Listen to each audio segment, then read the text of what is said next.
여러분, 오늘 제가 드릴 이야기는 아마 여러분의 자존심에 제법 깊은 상처를 낼지도 모르겠습니다.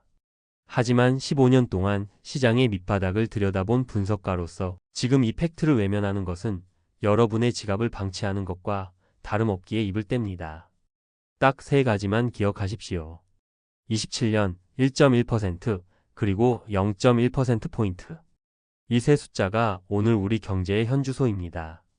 우리가 일본은 이제 저물어가는 해라고 비웃으며 느긋하게 앞만 보고 달려가던 그 순간 뒤처져 있던 이웃집 형이 갑자기 최신형 엔진을 달고 우리 차를 쌩하고 지나쳐버렸습니다.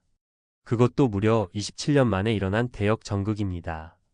지난해 일본의 실질 GDP 성장률은 1.1%를 기록했습니다.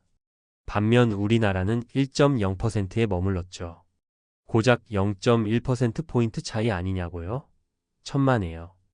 이건 단순히 속도계에 찍힌 숫자의 차이가 아닙니다.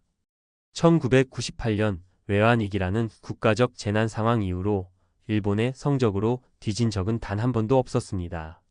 그런데 2026년 오늘 평화로운 일상 속에서 우리는 일본에 추월당하는 수모를 겪게 된 겁니다.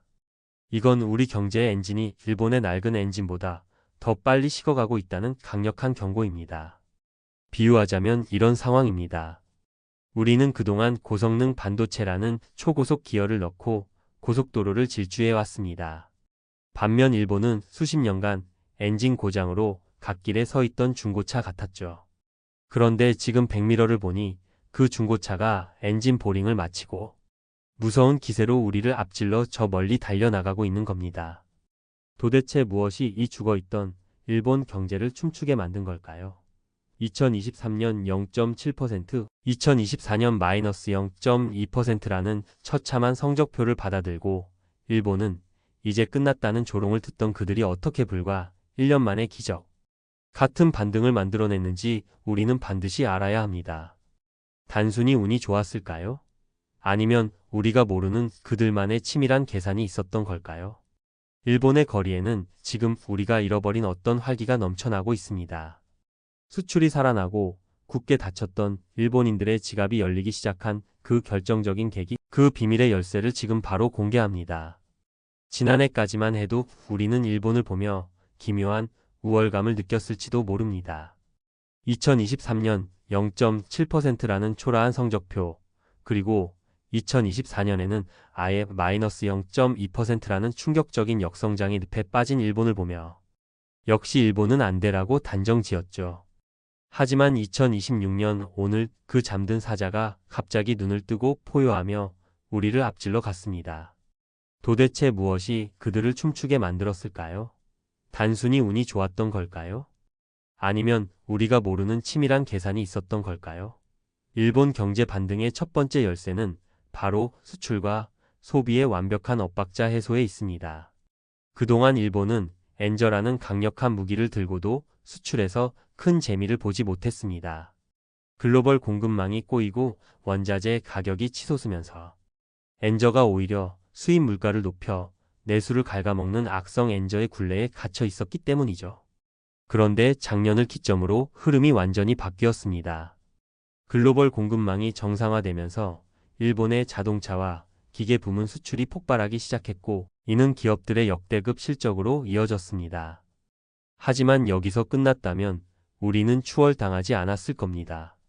진짜 무서운 건 그 기업들의 돈이 드디어 일본인들의 지갑으로 흘러 들어가기 시작했다는 사실입니다. 수십 년간 디플레이션의 저주에 걸려 돈을 쓰지 않던 일본인들이 드디어 지갑을 열었습니다. 기업들이 임금을 파격적으로 인상하자 오늘보다 내일 물가가 더 오를 것이라는 기대 심리가 생겨났고 이것이 보복 소비로 이어지며 내수 시장에 활력이 돌기 시작한 것이죠. 거리마다 사람들로 북적이고 상점마다 활기가 넘치는 이 장면은 우리가 그토록 부러워하던 경제의 선순환 구조입니다. 반면 같은 시간 우리는 어떤 길을 걷고 있었나요? 우리는 여전히 반도체라는 화려한 감옥에 갇혀 있었습니다.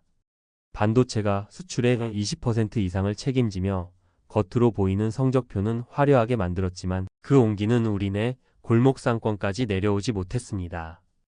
한쪽 다리 근육만 비정상적으로 발달한 외발 자전거 선수처럼 반도체라는 외줄에 매달려 위태로운 성장을 이어온 것이죠.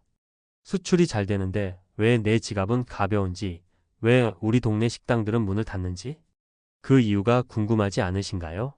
반도체라는 거대한 그늘에 가려져 우리가 보지 못했던 한국 경제의 진짜 민낯, 그 뼈아픈 현실을 다음 장에서 가감없이 보여드리겠습니다.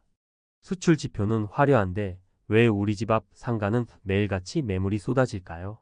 왜 대기업은 역대급 실적을 발표하는데 여러분의 월급 봉투는 물가 상승률조차 따라가지 못해 점점 얇아지는 걸까요? 그 답은 우리가 그동안 성장의 훈장처럼 여겨왔던 반도체라는 화려한 감옥에 있습니다. 우리는 지금 반도체라는 단 하나의 엔진에 국가 전체의 운명을 맡긴 채 다른 모든 소중한 근육들이 퇴화하는 것을 방치하고 있습니다. 이것이 바로 수석 분석가인 제가 오늘 여러분께 고하는 가장 뼈아픈 팩트 폭격입니다. 반도체는 분명 우리 경제의 효자입니다. 하지만 지금의 모습은 효자가 아니라 집안의 모든 영양분을 혼자 독식하는 거인에 가깝습니다. 반도체가 수출 실적의 착시 현상을 일으키는 동안 우리 경제의 허리인 서비스업과 내수산업은 고물가와 고금리라는 이중고에 시달리며 서서히 무너져 내리고 있었습니다. 반도체 공장은 24시간 쉼없이 돌아가며 엄청난 숫자를 찍어내지만 그 온기는 전통시장, 상인이나 중소기업 직원의 지갑까지 전달되지 않습니다. 성장의 과실이 특정 분야에만 고여 썩어가는 낙수효과 실종 사건이 벌어지고 있는 셈이죠. 비유하자면 우리 몸의 한쪽 팔만 보디빌더처럼 비정상적으로 키우느라 다른 장기들이 영양실조에 걸린 상태와 같습니다. 겉보기엔 근육질의 강한 선수처럼 보이지만 정작 속을 들여다보면 기초 체력은 바닥을 치고 있는 거죠. 실제로 반도체를 제외한 나머지 산업들의 성장 동력은 이미 정체되거나 뒤처지기 시작했습니다. 일본이 다양한 산업군에서 고르게 활력을 되찾으며 기초 체력을 다지는 동안 우리는 반도체라는 외줄타기에 모든 것을 걸고 있었던 겁니다. 더 무서운 사실은 우리가 이렇게 반도체 착시에 취해 있는 사이 우리 경제의 심장인 내수가 멈춰버렸다는 점입니다. 일본인들이 지갑을 열어 경제를 돌릴 때 우리는 왜 이토록 무거운 침묵에 빠진 걸까요? 단순히 돈이 없어서일까요? 아니면 미래에 대한 공포 때문일까요? 수출의 화려함 뒤에 숨겨진 우리 내수 시장의 처참한 붕괴 현장, 그 충격적인 실상을 다음 장에서 직접 확인해 보시죠. 통계청의 지표는 언제나 차갑지만 그 이면을 들여다보는 제 마음은 사실 뜨겁다 못해 타들어갑니다.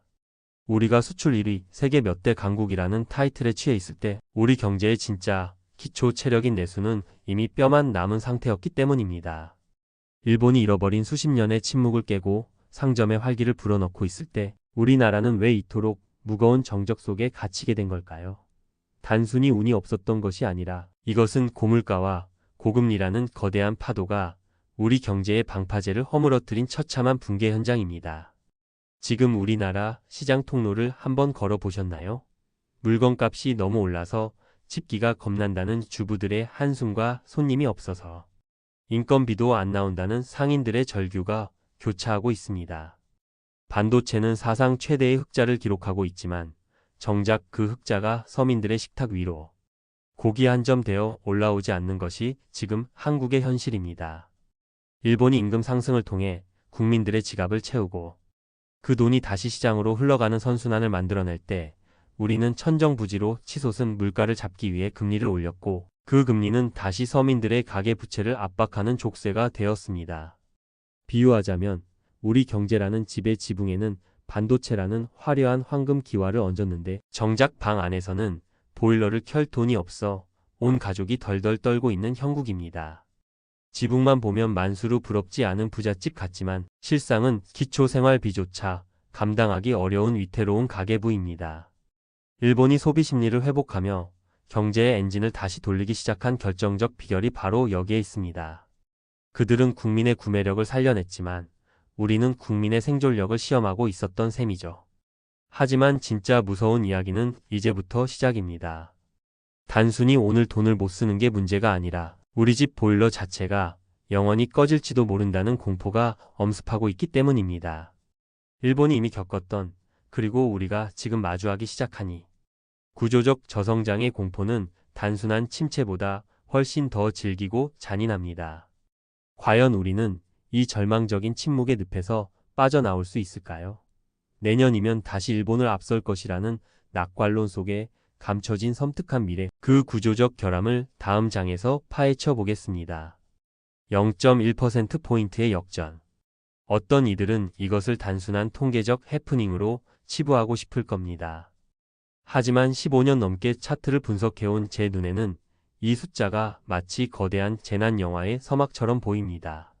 이번 역전이 정말 무서운 이유는 일본이 잘해서가 아니라 우리 경제의 기초 체력 자체가 밑바닥부터 깎여 나가고 있다는 증거이기 때문입니다. 일본이 지난 30년 동안 앓았던 그 고독하고 긴 질병, 구조적 저성장이라는 바이러스가 이제는 우리의 혈관 속을 파고들고 있습니다. 일본은 이미 한번 알아본 병입니다.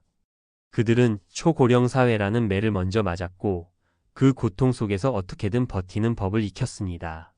하지만 우리는 다릅니다. 우리는 인구 고령화와 저출산이라는 파도를 세계에서 가장 가파른 각도로 맞이하고 있습니다. 일할 사람은 줄어들고 부양해야 할 사람은 늘어나는 인구 절벽은 단순한 사회 문제가 아니라 우리 경제의 엔진 오일을 말려버리는 치명적인 결함입니다. 엔진 오일이 마른 자동차가 아무리 가속 페달을 밟아본들 금속 마찰음만 커질 뿐 차는 앞으로 나가지 못합니다. 비유하자면 일본은 이미 만성질환을 앓으며 식단 조절이라도 시작한 환자라면 한국은 평생 건강할 줄만 알고 폭식과 과음을 일삼다가 갑자기 쓰러진 환자와 같습니다. 일본은 27년 만에 다시 뛰기 시작했는데 우리는 이제 막 침대에 누워야 할 처지가 된 셈이죠. 더 뼈아픈 사실은 우리가 일본보다 훨씬 더 빠른 속도로 늙어가고 있다는 점입니다. 일본이 겪었던 잃어버린 30년이 우리에게는 잃어버린 50년 혹은 그 이상의 영원한 동면이 될 수도 있다는 공포, 이것이 0.1%포인트라는 숫자 뒤에 숨겨진 잔인한 진실입니다. 국가 전체가 늙어가고 활력을 잃어가는 상황에서 정부와 기업이 내놓는 처방전들은 과연 효과가 있을까요?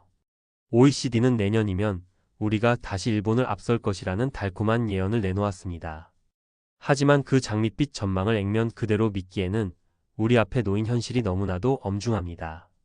과연 우리는 내년에 정말로 승리의 샴페인을 터뜨릴 수 있을까요? 아니면 또 다른 착시에 빠져드는 걸까요? 숫자의 함정에 가려진 내년도 경제 전망의 실체, 그 반전의 드라마를 6장에서 이어가겠습니다. 불안에 떨고 있는 우리에게 OECD는 마치 구원투수처럼 희망적인 메시지를 던졌습니다.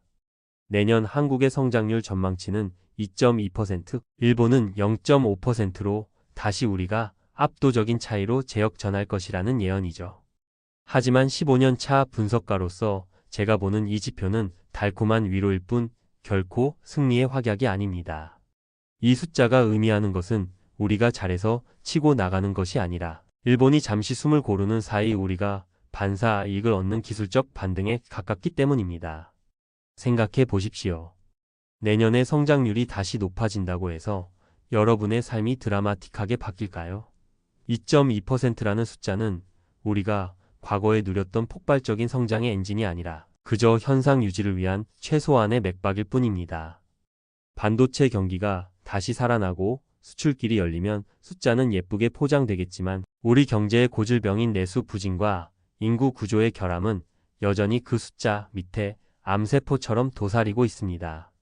일본이 0.5%로 떨어진다고 해서 그들이 다시 망하는 것이 아니라 이미 성숙할 대로 성숙한 경제가 안정기에 접어든 것이라면 우리는 아직 성숙하지도 못한 채 늙어버린 조로증에 걸린 셈입니다. 비유하자면 내년의 재역전은 마라톤에서 앞서가던 선수가 신발끈을 묶으러 잠시 멈춘 사이 우리가 간신히 앞질러 가는 것과 같습니다. 상대방의 페이스가 늦춰졌을 뿐 우리의 달리기 실력이 근본적으로 향상된 것이 아니라는 뜻입니다. 신발끈을 다 묶은 일본이 다시 속도를 내기 시작할 때 과연 우리는 지금의 이 허약한 체력으로 그 격차를 유지할 수 있을까요? 2.2%라는 숫자에 취해 샴페인을 터뜨리는 순간 우리는 진짜 위기를 마주할 준비를 놓치게 될지도 모릅니다. 그렇다면 우리는 이 숫자의 함정에서 벗어나 어디를 바라봐야 할까요? 단순히 일본을 이기는 것이 목표가 되어서는 안 됩니다. 우리 경제가 일본의 뒤를 따라가는 것이 아니라 우리만의 새로운 길을 개척하지 못한다면 내년의 역전은 그저 일시적인 희망 고문으로 끝날 것입니다. 자존심을 건 이 숫자의 싸움 뒤에 숨겨진 진짜 승부처, 그리고 우리가 이 위기를 기회로 바꿀 수 있는 마지막 카드는 무엇일까요? 그 대반전의 전략을 7장에서 구체적으로 짚어보겠습니다. 일본의 추월당한 자존심을 회복하는 길은 내년도 성장률 숫자 몇 개를 바꾸는 것에 있지 않습니다. 우리가 진짜 주목해야 할 것은 추월당했다는 사실. 그 자체보다 어떻게 다시 달릴 것인가에 대한 근본적인 체질 개선입니다. 15년 동안 수많은 기업의 흥망성쇠를 지켜본 저의 결론은 명확합니다. 이제는 반도체라는 단일 엔진에 의존하는 외발자전거 경제를 과감히 버리고 다각화된 사륜구동 경제로 전환해야 합니다. 이것이 우리가 쥔 마지막 반격의 카드입니다. 일본이 이번에 반등할 수 있었던 비결 중 하나는 과거의 영광에 집착하지 않고 방산, 우주, 소재 부품 등 다양한 산업군에서 새로운 먹거리를 차분히 준비해왔기 때문입니다. 우리도 이제 그래야 합니다. 인공지능 AI, 바이오, 수소에너지, 그리고 로보틱스까지. 반도체가 닦아놓은 고속도로 위에 이 새로운 엔진들을 올려야 합니다. 한쪽 팔만 키우던 보디빌딩을 멈추고 전신 근육을 고르게 발달시키는 크로스핏형 경제로 거듭나야 한다는 뜻입니다. 그래야만 외부 환경의 작은 변화에도 휘청이지 않는 단단한 기초 체력을 가질 수 있습니다. 또한 내수 시장의 붕괴를 막기 위한 지갑의 혁신이 필요합니다. 일본이 임금 인상을 통해 소비의 불씨를 살린 것처럼 우리도 기업의 이기 가계의 소득으로 흐를 수 있는 강력한 유인책을 마련해야 합니다. 국민이 돈을 써야 기업이 물건을 만들고 기업이 물건을 팔아야 다시 고용이 일어나는 이 지극히 평범한 상식이 우리 경제에서 다시 작동하게 만들어야 합니다. 지금 당장 고통스럽더라도 가계부채의 연착륙을 유도하고 서민들의 실질 구매력을 높이는 정책적 결단이 뒷받침되어야 합니다. 결국 이번 0.1%포인트의 굴욕은 우리에게 주어진 가장 비싼 수업료인 셈입니다.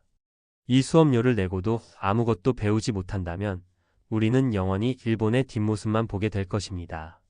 하지만 우리가 이 위기를 발판 삼아 산업의 세대 교체를 이뤄낸다면 2026년 오늘은 몰락의 시작이 아닌 위대한 반등의 기점으로 기록될 것입니다. 이제 이 모든 분석의 마침표를 찍을 시간입니다. 우리가 마주할 최종적인 결론과 여러분의 자산을 지키기 위한 마지막 조언을 8장에서 정리해드리겠습니다. 자, 이제 긴 여정의 마침표를 찍을 시간입니다. 오늘 우리는 일본의 27년 만의 추월이라는 뼈아픈 기록에서 시작해 우리 경제의 화려한 겉모습 뒤에 숨겨진 구조적 민낯까지 낱낱이 파헤쳐 보았습니다. 15년 동안 시장의 파고를 지켜본 제가 내린 최종 결론은 명확합니다. 오늘 우리가 느낀 이 0.1%포인트의 쓰라림은 단순히 자존심의 문제가 아니라 한국 경제가 살기 위해 몸부림쳐야 한다는 마지막 경고음입니다. 이 소리를 듣고도 가만히 있는다면 우리는 정말로 냄비 속에서 서서히 익어가는 개구리 신세가 될지도 모릅니다. 하지만 여러분, 너무 절망할 필요는 없습니다. 경제의 역사에서 추월은 언제나 일어나는 일이며 그것은 오히려 뒤처진 쪽이 스퍼트를 올릴 수 있는 강력한 동기부여가 되기도 합니다. 일본이 잃어버린 30년을 뚫고 다시 일어섰듯 우리에게도 저력은 충분합니다. 반도체라는 든든한 기초, 자산 위에 AI, 바이오, 로보틱스라는 새로운 엔진들을 얼마나 빨리 그리고 얼마나 단단하게 장착하느냐가 관건입니다. 우리가 이 위기를 계기로 산업의 지형을 바꾸고 내수의 온기를 살려낸다면 훗날 2026년은 한국 경제가 낡은 껍질을 벗고 다시 태어난 제2의 도약기로 기억될 것입니다. 투자자이자 경제 주체인 여러분께도 당부드립니다. 이제는 무조건적인 낙관도 무분별한 비관도 위험합니다. 숫자의 착시 뒤에 숨은 산업의 체질 변화를 냉철하게 읽어내십시오. 어떤 기업이 미래의 엔진을 준비하고 있는지, 우리 정부가 내수 활성화를 위해 어떤 실질적인 카드를 꺼내드는지 두 눈을 뜨고 감시해야 합니다. 여러분의 소중한 자산은 결국 국가, 경제의 튼튼한 뿌리 위에서만 꽃을 피울 수 있기 때문입니다. 제가 오늘 이 독한 팩트 폭격을 멈추지 않은 이유도 바로 여러분의 지갑을 지키기 위한 진심이었다는 것을 알아주셨으면 합니다. 늦었다고 생각할 때가 가장 빠르다는 말은 경제에서도 유효합니다. 일본의 내중기를 다시 되찾아오는 과정은 험난하겠지만 그 끝에는 더 단단하고 성숙한 대한민국이 기다리고 있을 것입니다. 오늘 제가 준비한 분석은 여기까지입니다. 여러분은 오늘 이 역전의 기록을 보며 어떤 결심을 하셨나요? 지금 당장 우리가 바꿔야 할 한 가지는 무엇이라고 생각하시나요? 여러분의 소중한 의견을 댓글로 남겨주시면 저도 함께 고민하고 답하겠습니다.